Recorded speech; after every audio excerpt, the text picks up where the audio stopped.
ADC village council নির্বাচন যত এগিয়ে আসছে ততই সরগরম রাজ্য রাজনীতি। এডিসি ভিলেজ কাউন্সিল নির্বাচনকে ঘিরে রাজনৈতিক তৎপরতা তুঙ্গে।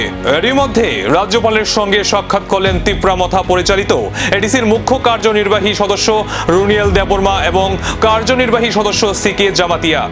রাজভবনে অনুষ্ঠিত এই সাক্ষাৎ ঘিরে শুরু হয়েছে রাজনৈতিক মহলে জল্পনা।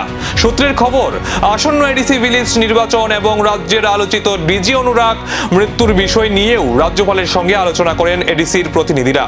পাশাপাশি আগামী 9 আগস্ট অনুষ্ঠিত হতে যাওয়া একটি বিশেষ কর্মসূচিতে রাজ্যপালকে প্রধান অতিথি হিসাবে আমন্ত্রণ জানানো হয়েছে বলেও জানা গেছে। যদিও বৈঠক নিয়ে বিস্তারিত কিছু জানানো হয়নি এডিসির পক্ষ থেকে, তবে নির্বাচনের আগে এই সাক্ষাৎকে যথেষ্ট তাৎপর্যপূর্ণ বলেই মনে করছেন রাজনৈতিক মহল।